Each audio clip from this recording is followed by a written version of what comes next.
Pipe down! Your Aunt Bernice is gone for 1 weekend and you kids have done nothing but complain! Dad, I smell a gas leak. Dad, I need the Heimlich maneuver. Dad, I see a strange knife-wielding man in a hockey mask outside my bedroom window. Nothing to eat. As if the basic food groups aren't included somewhere in this pile. Now, let's see. You got your salts, your fats, your lavenders, your cottage cheese, or possibly your very old lunch meat, your small flightless birds. The flavored underwear is mine! Could you at least cut us down from here? You know, Dad, Aunt Bernice does return today. You might want to tidy up a bit. Ha! Like I'm scared of that iron-pumping, steroid-popping sideshow attraction cow? I'll clean this house up when I'm damn good and ready. Ah! Starting by giving this light bulb a good spit shine. Oh, mio bambino caro, mi piace bello. Any chance that was a death rattle? Oh, life is just a ceramic container with non-lead glaze filled with organically grown Bing cherries. Sushi night. Duckman, don't worry your furry little tubular-shaped head about the mess. It's nothing an army of civil engineers, some dynamite, than a little lemon pledge can't handle. There's Grandmama! Duckman, am I to understand that once again you misplaced Grandmama for the entire weekend? Certainly not. I knew she was somewhere near the coffee grounds. Look, what happened was... You were busy with all your other projects. I understand perfectly, you incurable worker bee, you. Bernice, I don't know why this isn't a good thing, but you aren't yourself. Now, a lesser person might take this opportunity to trick you into cashing in your Keo plan and handing all the money over to him so he could spend it in one glorious shopping spree at Guillermo's Foot Fetish Emporium. Huh. But it's my role as head of the household to feign concern. Did something happen to you over the weekend? Yes, 1,000 times yes! I fell in love! You remember I won the Schwitzing to the Oldies contest. First prize, a trip to the luxurious Casa del Gordo health spa, where the obscenely wealthy can lose those pesky love handles in a setting of starving third world types. I was asked to be a guest aerobics instructor because of my firm belief in positive reinforcement techniques. Then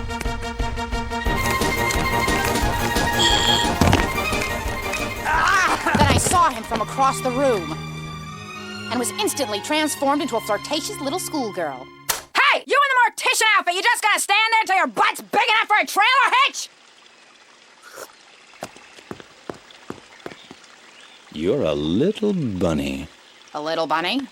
A little bunny-wunny. Iddle whittle, bunny wunny? An itsy-bitsy, iddle-whittle bunny-wunny. Class dismissed! Although we only knew each other a short time, we found so much to talk about. You're a pokey-wokey. An iddle-whittle pookie-wookie? A yummy, scrummy, iddle-whittle pokey-wokey. On our last day, he told me he was a self-made billionaire. Then he asked the question a woman waits all her life to hear. How would you like to host your very own infomercial? Duckman, I feel like a new woman. Me too. Unfortunately, I'm about $10 short. You are so cute when you're smarmy and repugnant. I left some phlegm in your crisper. Otherwise, an uneventful couple of days. You need eggs. Look, Bernice, I hate to prick your balloon. Duckman, I believe the phrase is burst your bubble. I know. I just like to say prick whenever I can. Prick. Prick, prick, prick. Prick, prick, prick, prick, prick. A prick, prick, prick, prick, prick, prick, prick, prick bag, prick bag, a prick, prick, prick, prick, prick, prick, prick, prick, prick, prick, prick. Prick, prick, prick, prick, prick, prick, prick, prick, prick, prick, prick, prick, prick, prick, prick, prick, prick. A prick, prick, prick, prick, prick. However, I digress. I got news for you, Bernice. Your Prince Charmless is a fraud. If I had a nickel for every time I tried lathering up our lady by telling her I was a billionaire, I'd be a billionaire. Whoa! Duckman, you cynical, mistrustful, assume the worst about everyone wretch. Don't you think I went through his wallet to get a look at some ID? The man is Baron von Dillwade. Never heard of him. You've never heard of Baron von Dillwade, the gigabillionaire entrepreneur? He developed a new home shopping network, BVD, where America shops in its underwear. My booty-ooty-wooty wants me to help sell his new piece of marketing genius. the world's most portable exercise system. He calls it the Rubber Sizer. He can call it Aunt Jemima for all I care. It doesn't make it a fat black woman with a bandana on her head. It's a rubber band, Bernice. What's next? You gonna tell me it comes with an instruction manual? Yes. Dad, are you okay? Yeah, fine. All the pointy little shards of glass broke my fall. Ajax! Oh, what have I told you about sleeping with Mr. Orange Rind? Were you okay while I was gone? Splendid, Aunt Bernice. I subsisted quite nicely on the bean soup you left in that large tureen in the room with the sink and the shower. That's the bathroom, dear. Oh. I couldn't help but overhear that you met Baron von Dillwade, the visionary who gave us Liver Upper, the easy-to-use home insertion device for that bothersome hepatitis B. The man's a deep well of ideas. Just last week, I started wearing the skin-tight inflatable neck brace I ordered from his network. Ajax, those have all been recalled. They squeeze the carotid artery and restrict blood flow to the occipital lobe. Have you been noticing any unusual side effects?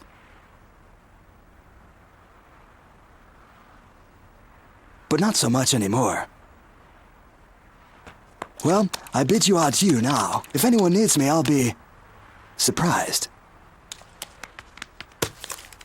Careful with that. You could put someone's eye out. Wow! What page of the instruction manual is that on? I didn't want to break this to the boys right away, Duckman, but since I care much less for your feelings, this isn't just an infomercial for the Rubber Sizer I'm hosting. It's the world's first info wedding. And guess who's the bride? This Saturday, Baron von Dillwade and I are getting married! Bernice, why would anyone want to marry a virtual stranger and leave the family she's come to... Be right back. Hate to see you go, Bernice. I'm puddling up just thinking about it. But, hey, toss a wedding invite this way. I promise not to ralph up tequila shots in the punch bowl like I did at my wedding. You're so cute when you're hateful, two-faced, and self-involved. And I haven't even told you the best part yet. Grandmama and I are moving with Dilly to his home in Switzerland, and we're taking the boys with us!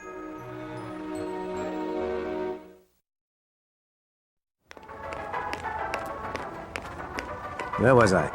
Oh, right, yeah, losing my kids. Bernice, I can't believe you're trying to give my boys to some loser with a bloated bankroll who owns some network nobody cares about. Stop the inanity. Call now and we'll sell you something for $10. The resurgence of theater is just a pipe dream, isn't it? Ugh! Excuse me, this is a private matter between a man and his bidet. Fine. So a few other people have heard of him. It doesn't make him good enough to be a father to my children. I hope you don't mind a bit of constructive criticism, Duckman, but those kids will be better off with a pack of rabid baboons than with you. We proved that wasn't true, Bernice. Even if Ajax does still get a Valentine from the dominant female every year. Okay, then. What grade are the twins in? By twins, you mean the ones who look alike? What color is Ajax's hair? What, you're putting a time limit on it, too? How about their dog? When was Gecko's last rabies shot? Ha! It was right after the last time Charles and McKimbo bit her. Their names are Charles and Mambo, Duckman, and Gecko is a him. Not since he peed in my slippers this morning. Maybe you and Dilly should meet and talk about this. Not that it'll matter. My ootsy wootsy tootsie what's those boys? And he does tend to get what he wants. Tell him if he tries to leave, my foot soldiers will march up and down the boulevard until he's weeded out and destroyed. Father knows what it cost me to get him in that nursing home. Minty treat? Someone from an extremely distant tax bracket to see you, sir. Call when you're finished. I'll frisk you and show you to the door. So, you must be... Duckman. Duckman. Yes, I suppose you'd know. My 220. 10 minutes to talk about where your children will spend the rest of their lives. Bernice speaks very highly of you. Really? No, that was an empty pleasantry. Well, why don't we use 8 of your minutes to look around my office? This, of course, is my legacy. I've employed the best and the brightest to work day and night in my quest to tie in to the national consciousness. Scientists, researchers, computer geniuses, you do understand what this means. Some of the great minds of our time are spending their lives making it easier for people to shop? Well, yes, and more. You're looking at the future. Soon we'll be able to do everything from the comfort of our sofas, avoiding the unnecessary bother of dealing with other people. Now, save it for your shrink, Mr. Rubber Band Man. I'm here to talk about the future of my kids. No way you're going to Switzerland with those boys. I absolutely refuse to let you turn them into a bunch of cheese-eating, cocoa-guzzling yodelers. They'll have nice watches. Well, that is nice. And you say everyone in the family would get one? I have no interest in taking your children per se. My only desire is to give Bernice whatever she wants. Starting with those cojones, eh? 4. You have to applaud the man that came up with this whole insurance concept. Believe me, those children will have everything a child of their generation could ever need. The finest therapists, parole officers, and rehab centers money can buy. Money, money, money! Is that what it's all about? The real question is, what are you planning to do with all your money? Make more money. And with that money? Make more money. And with that money? Make more money. Dad, I thought I could trip them up on a less than noble life's ambition. Well, you don't even know my boys. How do you know they'd even be interested in living a life like yours in a house like this? Actually, this is my car. Well, guzzles gas, but I only have to change the decor every 12,000 miles. Got its own airbag, too. Pardon me? What? Oh, I said, what's that there, ragu? Good save. Look, Dillweed, you think basking in unbridled luxury with all life's advantages is really what's best for the children? Well, never mind. The point is we should leave it up to the boys to decide who they want to live with. A complete stranger or the father who brought them life. Hey, kids! Picked up a little something on the way home. Say, kids, picked you up a little something on the way home. Next week, I'll get you a championship franchise. Skip them a loo, skip them a loo, skip them a loo, my darling. Eat my jet spray, peasants! What's this do? Boys, remember our little chat about knocking limbs off national monuments? Bernice, they're only kids once. Well, what the hell are you staring at? We heard about Bernice's wedding, Mr. Duckman. And we'd love to help out any way we can. Good, you can be the rice. Hee. Newt. I'm desperate, Corny. Bernice is marrying that billionaire in 2 days, and they're determined to take the kids to live with them in Switzerland. What would you do? Apply all my powers of concentration and put forth a heroic and single-minded effort to find statutory and/or emotional grounds to get them to stay. If you were me? Oh, buy them snowshoes and kiss them goodbye. There you are, Duckman. You caught me at a bad time, Bernice. I'm here. You are so cute when you're being a social lubricant. I just came by to tell you that this competition between you and Dilly is totally unnecessary. It is? I knew you'd come to your senses. I knew you wouldn't break the bond between a father and his children. I didn't have to. Dilly's lawyers are going to do it for me. They found a minor piece of boilerplate in Beatrice's will. Oh, fellas! These gentlemen are from the firm of Dahmer, Manson, Gacy, and Bundy. Set the electron probate microscope to loophole.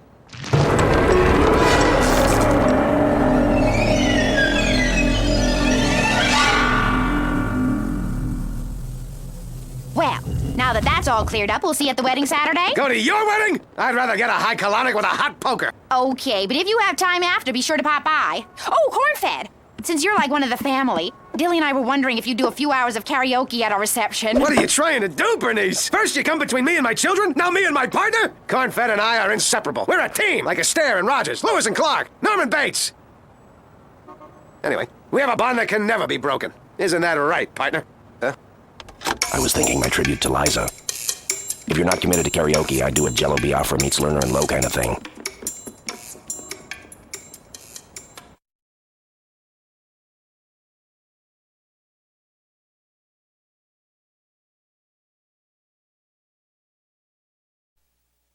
And so, needing to uncover something unsavory about Dillweed, in order to hold on to his children, Duckman rededicated himself to becoming a good detective by going back to his detective school roots. His investigation left no stone unturned. Along the way, uncovering something called the Ark of the Covenant. Someone called the Lindbergh Baby. And the secret ingredients to Spam. Ooh. But as for Dillweed, nothing incriminating could be found. The only mistake Duckman could turn up was an attempted hostile takeover of Popeyes. Dillweed thought he was getting a chicken franchise when in fact it was a glass eye factory, and he ended up with millions of glass eyeballs he couldn't give away. What? Welcome back to the world's first infomercial wedding. Now, Lori, do I understand from our unrehearsed girlfriend chat that you use the rubber sizer too? I've tried everything from purging to tapeworms, and the rubber sizer not only worked better, it added gorgeous highlights to my hair. Dion? Well, Bernice secured my piles. I'd love to stay and continue this spontaneous discussion with my close personal friends, but it's almost time for wedded bliss. Stop the inanity and call now for the amazing new rubber sizer. Must have to wrap it pretty tight to make it an effective birth control. Plus, you could put someone's eye out. That's it. It's over. I'll never see my kids again. Wait a minute. Never see again? Put someone's eye out? That's it. That's why he's doing it. But how? What are my clues? There must be something from detective school that can help me. Maybe something my professor said. Duckman, are you doing one of those bird scrambles instead of studying again? Word scramble. I got it! Now that Maggie's back in town, Look out, old Mackie is back. Thank you very much. Dearly beloved, we gather today in the sight of our target audience, skewed 28 to 45 with double fixed income, to join these two in holy matrimony. Do you, Bernice, take this charismatic and recently featured on the cover of People magazine billionaire to be your lawfully wedded husband? We'll find out if she does in a moment. But first, wedding gifts are still available on your touchtone phones. Operators are standing by. And remember, with BVD, a personal relationship with the bride and groom is no longer a necessity. And now, the sacred moment. Forget the inanity! Stop the wedding! Duckman! You've been hornswoggled, bamboozled, jolly-knockered. Cheated, okay? Dillweed's cheating you by getting you to buy a dangerous $10 rubber band. And why, you ask? What possible motive could he have? The same motive everyone has in the end. A dire need to create a desperate one-eyed society in order to peddle a warehouse full of surplus eyeballs. What again? This is preposterous. I'll pay someone to badly hurt this man. Wait! He's been doing it all with the products on this network through the evil of subliminal advertising. It's his slogan. When you rearrange the letters, look what it spells. And that's not all. Stop the inanity also spells, it ain't honest. What do you do with the Y and the P? And there's more. If you rearrange the letters in Baron von Dillweed, you'll find it spells Rove Nand Ildweeb. Okay, they're starting to lose their punch, but the fact remains that he doesn't care about you. He only cares about creating a completely impersonal and technology-driven world where people don't need people. And people who don't need people are the... One thing I haven't figured out, Dillweed, if you care so little about people and relationships, why work so hard to get a wife and kids? Money! You ignorant strip of dental floss! My accountant told me the image of husband and father would make me more palatable to my shareholders. What? You told me you were marrying me because I reminded you of your mother! That and the way I split coconuts with my thighs. My eye! You put my eye out with that! Think of it as one less glass eye you have to unload. All right, Dad. We were hoping you'd find a way to rescue us. Yeah, you were always our favorite. We never planned on going with him anyway. You know how it is some days. You wake up feeling neutral and you want to make a statement. Congratulations, Duckman. You dug deep down inside, and in order to keep your children, became the detective you've always dreamed of becoming. In fact, it reminds me of something I like to call my way. Hit it, Nelson.